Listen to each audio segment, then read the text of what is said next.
angiphinde futhi ngibuye ngizoveza iqiniso engangalikhuluma.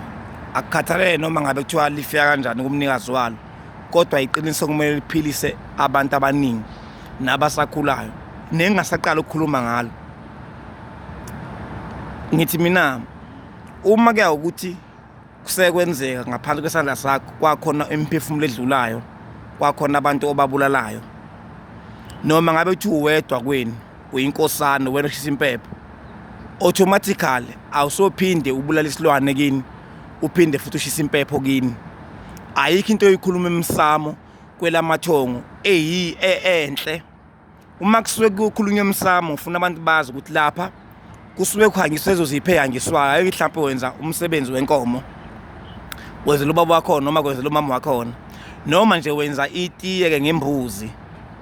Shuthi into efuneka uyazi, into efuneka ikubuse ekhanda lakho ukuthi lapha emsamo, ngoba usuke nje uyonikeza abantu isithebe, ngoba usuke nje uyonikeza abantu abadala isithebe, funeke wazi lapha into engcolile ayifunakali, into engasiyona ayifunakali. Ingakho kwelamathongo ngisho inkomo ongasizona ezakho uma uyidlile unecala kwelamathongo. Ingakho nje nayizolo nakuthanga kade ngikhuluma nabanye abafowethu beveza ngohambo lwemizi yakubo, labantu bemizi yakubo, ukuthi umama kangenile emndenini wahamba ekhongiswa isidwabe, ekhongiswa umyeni wakhe. Ngihleze ngihlangana ke nawo le idwaba kakhulu. Kwaphinda futhi kwayizolo kwawukuthi omunye umfona ngikhuluma ukuthi ubhuti wakhe akafikile emndenini, wadlula kabi kwankosami, wadlula nengane yakhe, shuthi kwaba ingozi, unenkinga ka1 no2. So uma udlula uhamba uyakwela amathongo, kufuneka abantu bekufaka emqondweni lokho. So ngalo liyasefa kulwandle, ayifunakala into engcoli. Ngisho namacala ungangeni, uma unezono unamacala owenzela emhlabeni, mhlawumbe ubuloya abantu, ubulala abantu, ukwenza ini, ngeke ufike umukele kwelamathongo. Lento engiyikhuluma la njengamanje ikubhoreka noma inganekwane kubantu abaphila leyo mpilo, kodwa iyabasiza abanye abangangeni kuyona. Asikho isithebe ozosibeka emsamo samukele automatically usuphumile wena ekubulaleni inkomo nembuzi. Kusho ukuthi kini sekothatha umuntu wakwenye indlu, amengalo sekothatha umuntu wendle eyodwa nawe wakwelinye ikhaya, kube uyena ozokhuluma emsamo empepheni, ngoba wena usigcwele igazi endleni zakho.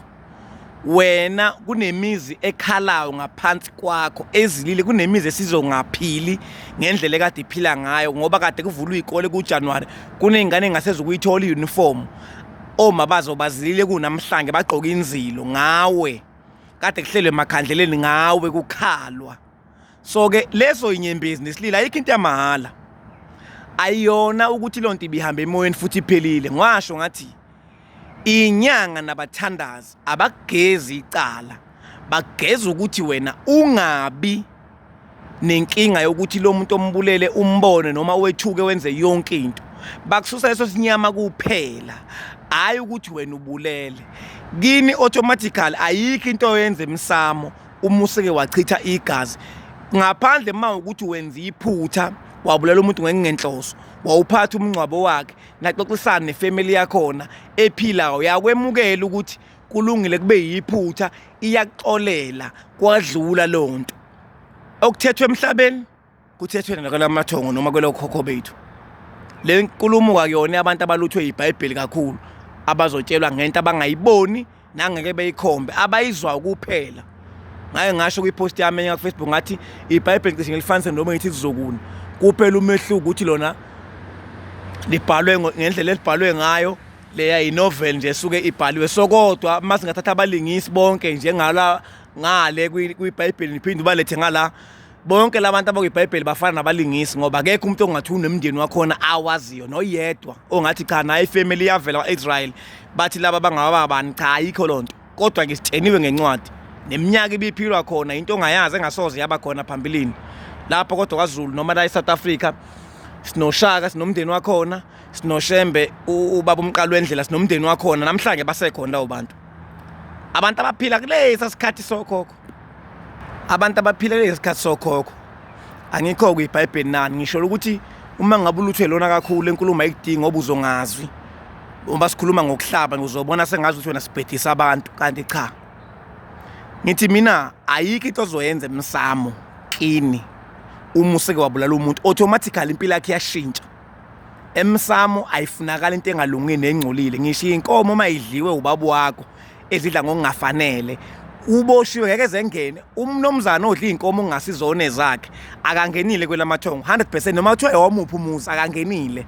Ayikho inhlahla ozoyicela kulowo muntu lo uyantungaza ingakho beze bethi hawu baba wala washona ngaphi, hawu baba lokho wahamba emhlabeni nje uyazi awusasikhumbuli kukhali ingane zakhe iphothe lapha ku WhatsApp noma ku Facebook. Uzonikhumbula kanjani uyihle kubele namacala ngale ephenduke wayingane encane ngoba wadla inkomo ongasizone zakhe wafika waboshwa kwelamathongo. Adedele ijele ekhaya, adedele kukhubazeka ingane ekhaya ngoba naye lapha ayikho into ayiyona uyantula. Uyehla wenyuka lapha na kwelamathongo. Awuyi kuJesu, awuyi kuMaria, awuyi kubani uma uhamba uya kwelamathongo. Akekho umuntu oyokwazi ukuhlaba kubo ebebulele kunamatende emzini yabantu awamasithi ubulele inkomo. Uma ngabe kwenzeka kulowo muzi umsamo lapho ufile wonke. Mangabe kukhona nje umuntu enimazi ukuthi awunanga nje ubani uyayihlaba inkomo umsebenzi yenzeka anokwalo umsebenzi ayimukelwa umuntu. Kuyafana nomuntu oboleka ingqoko yonke umcimbi wakhona ingqoko ezangaphandle. Lo msebenzi awumukelekile awukho ngoba ugqoka umuzi nomuzi kumele ube nogqoko lwawo. Othothi lolu lizothi malibekwe emsamo kungathi ubuko la kwaKhumalo kungabe ukuthiwa la kwaZondi ngoba thiwa inyama iyavuka ogqokweni. Lapho ogqokweni usubeka inyama ugqoko enyameni usubeka inyama ogqokweni la kwaKhumalo. Manje sebayaxayeka abakala umuzi obenzela khona mawuthi kwangithi ukuthi awunanga umuntu ezosenzela ngogqoko lakho malo. Siclash izinto ziningi edala ukuthi imsamo yethu izinto zakhona engalungi. Ayikho impepho oshisela umuntu osekwanqoma umuntu. Ayikho impepho oshisela umuntu noma inkomo yobulawa umuntu oseke wamisa amatende emzini yabantu. Bengithi angicizelele lo nkulumo ngiyabonga ngethuba.